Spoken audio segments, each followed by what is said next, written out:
ইসলাম বিরোধী যারা, তাদের সামনে আসবে মালাকান আসওয়াদান আজরাকান, কৃষ্ণ বর্ণের দেহ, নীলাভ বর্ণের দুটো চোখ, গায়ের রং কালো, চোখের রং নীল। দেখতে কেমন লাগে? আলিফ লাইলার ভূতের মতো। কথা কন। গায়ের রং কালো, চোখের রং নীল। ফেরেশতা দুইটা আসবে, এসে ত্রাস সৃষ্টি করবে। এসে বলবে, বল তোর রবের নাম কি? মার রব্বুক। ইসলাম বিরোধী মুশরিক কাফের নাস্তিক এরা বলবে, আমি জানি না আমার রবকে, আমি জানি না। আমি তো আজীবন শুধু চেয়ার করেছি, মদ খেয়েছি, আমি ধর্ষণে সেঞ্চুরি করেছি দুনিয়ার বুকে, আমি টেন্ডারবাজি করেছি, চাঁদাবাজি করেছি, আমি মাস্তানি করেছি। আমার দাপটে এলাকার ইসলাম প্রিয়রা বাসায় ঘুমাতে পারে না। আমি ছিলাম টেন্ডারবাজ, আমি ছিলাম গডফাদার, সন্ত্রাসীদের লিডার, আমি ছিলাম ডন 1 2 3 সব, আমি ছিলাম ডনের ডন, আমি ছিলাম মাস্তান রংবাজ। রব টব কি আমি তো জানি না। লাদ্রি লাদ্রি, আমার জিজ্ঞেস করো না। আবার প্রশ্ন করা হবে, মামা দিন, তোর ধর্মের নাম কি? বলবে লা আদরি, আমার কোনো ধর্ম নাই, আমার কোনো ধর্ম নাই, আমি শুধু মৌজ মাস্তিতে ছিলাম, আমি আনন্দ ফুর্তি করেছি, ইসলাম নিয়ে আমার মাথা ব্যথা ছিল না। আজীবন ইসলামরে আমি বাস দিয়েছি, চিল্লায় বলেন ঠিক কিনা? ইসলাম বিরোধীদের সাথে ছিল আমার চলাফেরা, আমার সব সাঙ্গপাঙ্গ ছিল গুন্ডা বদমাশ ইসলাম বিরোধী। রব কি, ইসলাম কি, এগুলো আমি জানি না। আমার এগুলো জিজ্ঞেস করো, ধর্ম কি আমি জানি না, আমি কিচ্ছু মনে করতে পারছি না। 3 নাম্বার প্রশ্ন করা হবে, আচ্ছা আরিফু হাযার রাজুল, দেখো তো এই লোকটারে চিনো কিনা? কয় না, চিনি না, তবে মনে হয় এই লোকটারে দুনিয়ার বুকে আমি গালি দিতাম, এই লোকটার বিরোধিতা করতাম, ব্লগের মধ্যে এই লোকটার ব্যাপারে কুৎসা রটনা করতাম, এই লোকটার কার্টুন বানিয়ে আমি হিংসা ছড়িয়ে দিতাম, এই লোকটার ব্যাপারে আমি এলাকার মধ্যে অপপ্রচার চালাতাম। ফেরেশতারা বলবে, তাই? এই ছিল তো ডিউটি। দাঁড়া, এখনই আমাদের খেলা শুরু, এখনই শুরু। ফায়ুতরাকু বিমাতারিক মিন হাদিদ, লোহার একটা হাতুড়ি দিয়ে মাথা থেকে পা পর্যন্ত পিটানো হবে, পিটিয়ে ওর গোশতের হাড্ডিগুলোকে থেতলে ফেলা হবে। ওয়ায়ুকালু লিল আরদি ইলতাইমি, কবরের দুই পাশের মাটিতে বলা হবে, এবারে দুই দিক থেকে তোরা চাপ দে। চাপ দেয়া হবে, ধাক্কাধাক্কি করেও সে সুবিধা করতে পারবে না। মাটি আস্তে আস্তে আস্তে আস্তে দেহের দুই দিকে লেগে এমন জোরে দুইটা চাপ দিবে, ফাতাখতালিফা আদলাউহু, তার ডান পাশের পাজরের হাড্ডি বাম দিকে ঢুকে যাবে, বাম দিকের হাড্ডি ডানে চলে যাবে। বিশ্বনবী বললেন, এই হাতুড়ি দিয়ে পিটানোর শাস্তি, কবরের চাপ দেওয়ার শাস্তি চলতেই থাকবে হাত্তাল কিয়ামা, কিয়ামত পর্যন্ত। আল্লাহ এই কবরের শাস্তি থেকে আমাদের বাঁচাও। আমরা এই আযাব পেতে চাই না, আমরা যেন ঠিকভাবে কবরের 4টা প্রশ্নের উত্তর করে দিয়ে লম্বা ঘুম দিতে পারি। আল্লাহ তুমি তৌফিক দাও। এজন্য আল্লাহ বললেন, গোলাম দুনিয়া নিয়ে পাগল হয়ে থেকো না, এই দুনিয়ার জীবন আসল জীবন নয়, আসল জীবন হলো কবরের জীবন। জোরে বলেন ঠিক কিনা? এই জন্য মাঝে মাঝে কবরে যাবেন, কবরস্থানে দাঁড়িয়ে চিন্তা করবেন, এই জায়গায় আমারও আসতে হবে। দিন যাবে, রাত আসবে, বৃষ্টি হবে, শীত আসবে, কেউ আমার দেখতে আসবে না, একা থাকতে হবে। একা, বড় একা, অন্ধকার, বড়ই অন্ধকার। ওই কবরের জীবনের সামান গোছানোর দরকার আছে না নাই? ওই কবরে সুখে শান্তিতে থাকতে চাইলে নামাজ পড়ার দরকার আছে না নাই? কোরআন পড়ার দরকার আছে না নাই? ছেলে মেয়েগুলোরে মানুষের মতো মানুষ করার দরকার আছে না নাই? প্রতিটা রুহু, প্রতিটা মানুষ মালাকুল মউতকে দেখতে পায়। আপনিও দেখবেন, আমিও দেখব। মুমিনদের কাছে এসে মালাকুল মউত একজন যুবকের বেশে সাদা ধবধবে জুব্বা পরে সুগন্ধি মেখে মুমূর্ষু ব্যক্তির শিয়রে বসে বলে, ইয়া আইয়াতুহান নাফসুল মুতমাইন্না, হে প্রশান্ত আত্মা, উখরুজি ইলা মাগফিরাতিল্লাহি ওয়া রিদওয়ানি, আল্লাহর ক্ষমা আর দয়ার দিকে বের হয়ে আসো। বলা মাত্রই মুমিনের আত্মাটা স্মুথলি বের হয়ে আসে। কাফান মিন আকফানিল জান্নাহ, হানুত মিন হানুতিল জান্নাহ, জান্নাত থেকে আনা সুগন্ধি কাফনের মধ্যে পেঁচিয়ে তিনি রূহটাকে নিয়ে ইল্লিনে চলে যায়। সরাসরি দেখে মালাকুল মউতকে।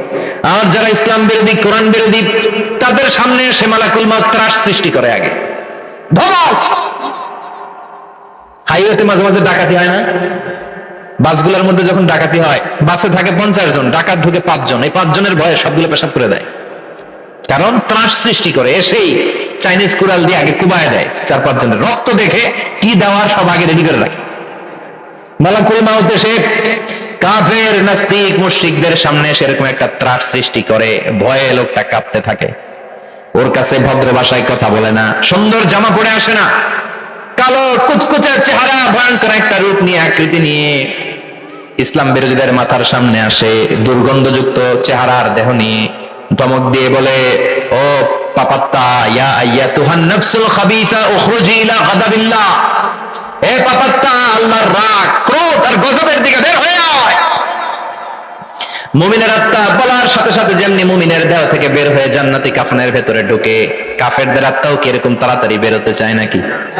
কাফেরদের আত্মা বেরোতে চায় না, ডানে দৌড়, বায়ে দৌড়, সামনে দৌড়, পেছনে দৌড়, আহা, দৌড়াদৌড়ি করে।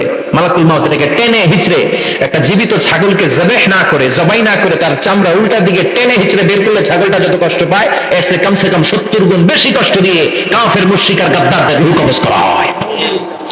আল্লাহ এই পরিস্থিতি থেকে তুমি আমাদের বাঁচাও। মুমিনদের রূহ যেমনি কবজ হয় ওইভাবে রূহ কবজের ব্যবস্থা করে দিও। ইমানের মৃত্যু নসিব করে দিও, শাহিদি মৃত্যু নসিব করে দিও।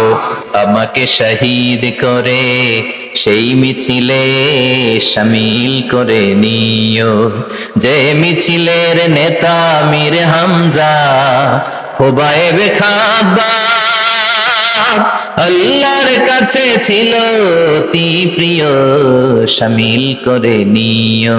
আমাকে শহীদ করে সেই মিছিলে শামিল করে নিও। পড়েন আমিন।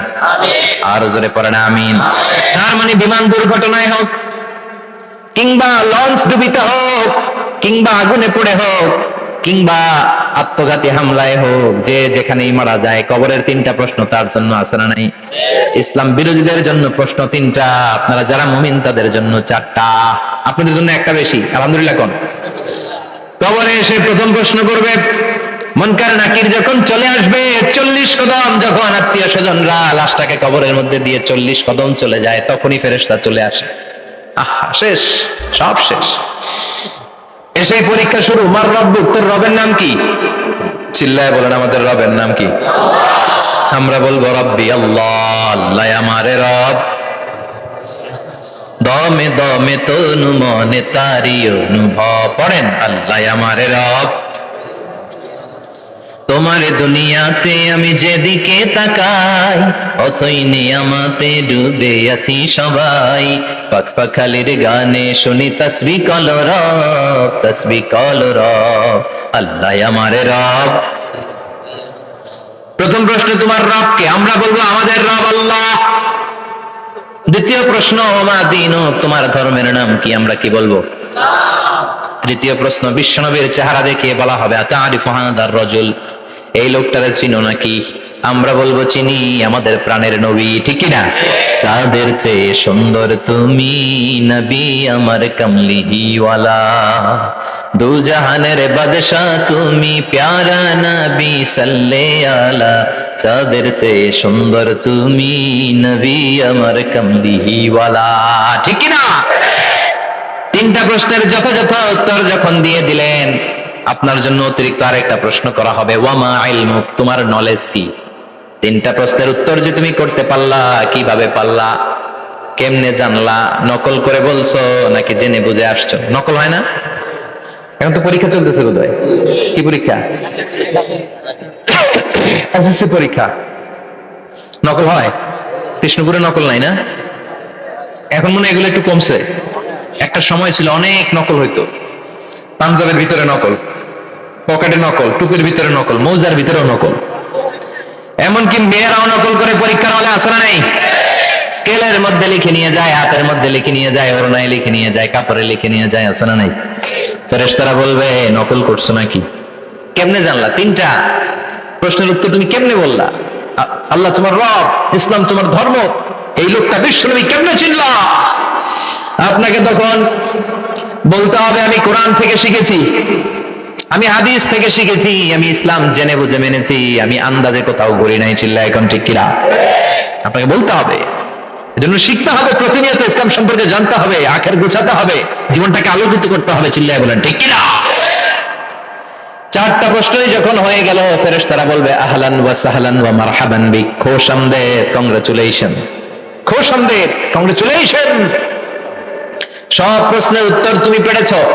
ফায়ুফসাহু লাহু কবরুহু 70 যিরান, আপনার কবরটারে 70 হাত লম্বা করে দেয়া হবে। ওয়া ইফতাহু লাহু বাবুন ইলাল জান্নাহ, আপনার কবর থেকে জান্নাতের দিকে দরজা খুলে দেয়া হবে। ওয়া ইউলবাসু মিন লিবাসি আহলিল জান্নাহ, জান্নাতের দুইটা রেশমি কাপড়ের পোশাক এনে আপনারে পরিয়ে দেয়া হবে। আর বলা হবে নাম কানাও মিলা আরুস, ঘুমাও, sleep, you should get some sleep now. তোমাকে লম্বা সময় পরে দিতে হবে, ঘুমাও। কানাও মিলা আরুস, যেমনি বর বাসর রাতে আরামসে ঘুম দেয়, বাসর রাতে যেমনি বর কনেকে নিয়ে মধুর ঘুম দেয়, তুমিও ঘুমাও, কেউ তোমার ঘুম ভাঙবে না। মালাক ইসরাফিলের কিয়ামতের জন্য ইসরাফিলের সিংহায় যে ফুৎকার আছে, ওই ফুৎকার ছাড়া কোনো কিছুই তোমার ঘুম ভাঙাতে পারবে না। আলহামদুলিল্লাহ পড়েন। আল্লাহ আমরাও যেন 4টা প্রশ্নের উত্তর দিয়ে লম্বা একটা ঘুম দিতে পারি, পড়েন আমিন। ওয়াম্মাল কাফিরু আহলুশ শিমাল,